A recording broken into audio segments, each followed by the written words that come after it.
यो सम्पन्न गर्ने काममा उहाँहरूको कुरा अत्यन्तै महत्त्वपूर्ण रह्यो। अब म सर्वस्व अध्यक्षज्यूबाट नाम वाचन गर्न गइरहेको छु। महासङ्घका निवर्तमान अध्यक्षज्यूलाई अभिनन्दन दिनका निम्ति खाता लगाइदिनका निम्ति र निर्वाचन समितिका संयोजक कृष्ण घ्याउनेज्यूलाई अभिनन्दन दिनका निम्ति अनुरोध गर्दै नाम वाचन गर्न गइरहेको साथीहरूले त्यही अनुसार बुझ्नु होला। अध्यक्षमा निर्वाचित हुनुभएको छ 1030 मत ल्याएर पुण्य प्रसाद सिरौला सर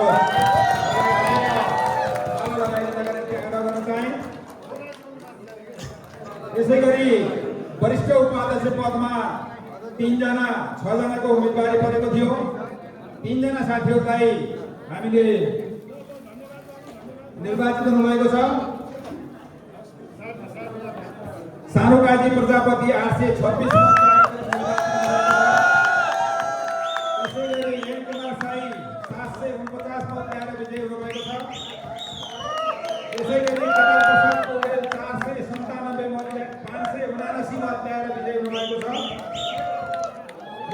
उपाध्यक्ष पदमा चन्द्र ओझा 783 मत ल्याएर विजय हुनुभएको छ।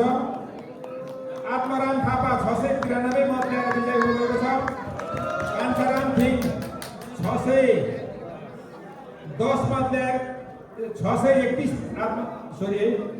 चन्द्र ओझा 783 मत ल्याएर विजय हुनुभएको छ। डम्बराज पन्त 693 मत ल्याएर विजय हुनुभएको छ। आत्माराम थापा 631 मत ल्याएर विजय हुनुभएको छ। कान्छाराम थिङ 610 मत ल्याएर विजय हुनुभएको छ।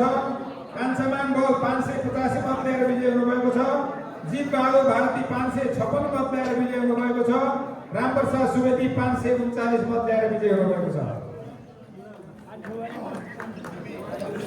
यसै गरी उपाध्यक्ष मालबागमा यादवलाल श्रेष्ठ 76 मत ल्याएर विजय हुनुभएको छ।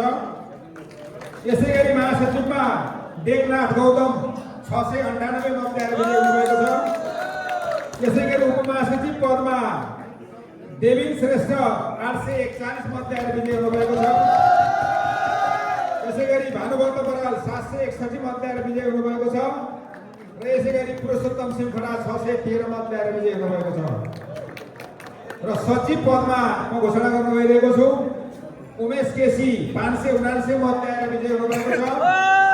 यसै गरी शेख प्रसाद गौतम अर्जुन 586 मत ल्याएर विजय हुनुभएको छ। र यसै गरी टङ्क प्रसाद बस्याल 551 मत ल्याएर विजय हुनुभएको छ।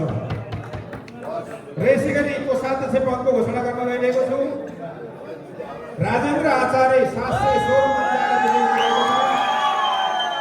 यसै गरी सर्वसाधारण पदमा शोभाखर पौडेल 795 मत ल्याएर विजय हुनुभएको छ। र खुल्ला सदस्य 14 जना निर्वाचित हुनुभएको छ। म क्रमशः नाम वाचन गर्न गइरहेको छु। समीक्षा गुरुङ 787 मत ल्याएर निर्वाचित हुनुभएको छ। अर्जुन श्रेष्ठ 603 मत ल्याएर विजय हुनुभएको छ। गोपाल कार्की 457 मत ल्याएर विजय हुनुभएको छ।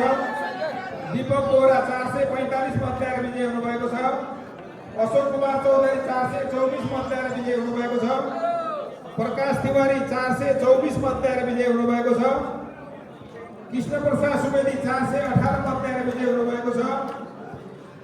गणेशराज पाण्डे 391 मत ल्याएर विजय हुनुभएको छ। पदमराज सापकोटा 370 मत ल्याएर विजय हुनुभएको छ।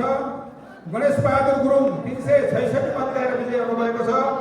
हरिभक्त श्रेष्ठ 364 मत ल्याएर विजय हुनुभएको छ। जेकेन्द्र राई 360 मत ल्याएर विजय हुनुभएको छ।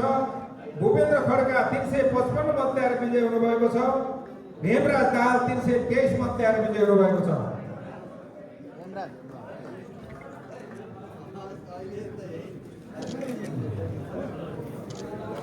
महिला केन्द्रीय सदस्य काठमाडौँ उपत्यकाभित्र विनिता बस्नेत निर्विरोध निर्वाचित हुनुभएको छ।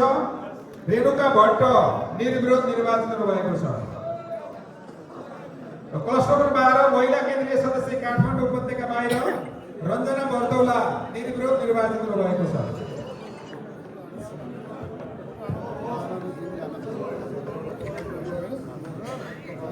प्रदेश केन्द्रीय सदस्य बागमती युवराज देउपाने निर्विरोध निर्वाचित हुनुभएको छ। हरिबहादुर अधिकारी उपत्यका बाहिर निर्विरोध निर्वाचित हुनुभएको छ। केन्द्रीय सदस्य प्रदेश गण्डकी गुणानिधि काफले निर्विरोध निर्वाचित हुनुभएको छ। प्रदेश केन्द्रीय सदस्य कर्णाली दिपेन सिंह निर्विरोध निर्वाचित हुनुभएको छ। प्रदेश केन्द्रीय सदस्य सुदूरपश्चिम विष्णु प्रसाद पटेल निर्विरोध निर्वाचित हुनुभएको छ। वर्गीय केन्द्रीय सदस्य बस रमेश प्रसाद उप्रेती निर्विरोध निर्वाचित हुनुभएको छ। वर्गीय संयोजक मिनिबस बाबु काजी छु 334 मत प्राप्त गरेर विजयी हुनुभएको छ।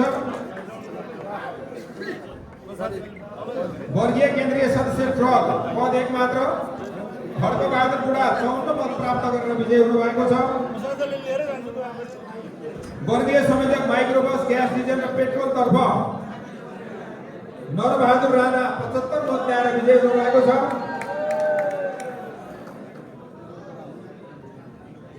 वर्गीय केन्द्रीय सदस्य माइक्रोबस डिजल इबी भरत बस्नेत 68 मत ल्याएर विजयी हुनुभएको छ। वर्गीय संयोजक पर्यटन कृष्ण हरि पुरासनी निर्विरोध निर्वाचित हुनुभएको छ। प्रदेश संयोजक मधेस प्रदेशले महाधिवेशनमा भइसकेको निर्वाचन गर्न नपरेको निर्विरोध भइसकेको छ। बागमती प्रदेश संयोजक सुबलगिरी 331 मत ल्याएर निर्वाचित हुनुभएको छ। यसै गरी प्रदेश सचिव बागमती राजु पौडेल 287 मत ल्याएर विजयी हुनुभएको छ।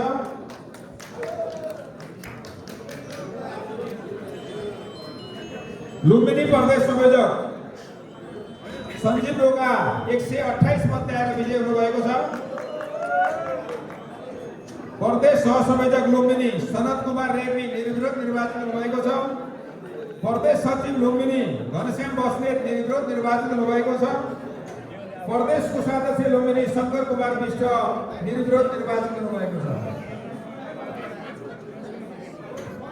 प्रदेश सदस्य खुल्ला लुम्बिनी धनबहादुर बोहरा निर्वाचित हुनुभएको छ निर्विरोध। पदम थापा विनोद रिजाल र मनिष कुमार गुप्ता निर्विरोध निर्वाचित हुनुभएको छ। वर्गीय सदस्य लुम्बिनी प्रदेश ट्याक्सी चन्द्रबहादुर कुँवर निर्विरोध निर्वाचित हुनुभएको छ।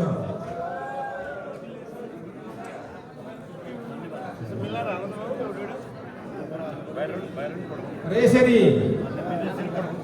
निर्वाचित भएका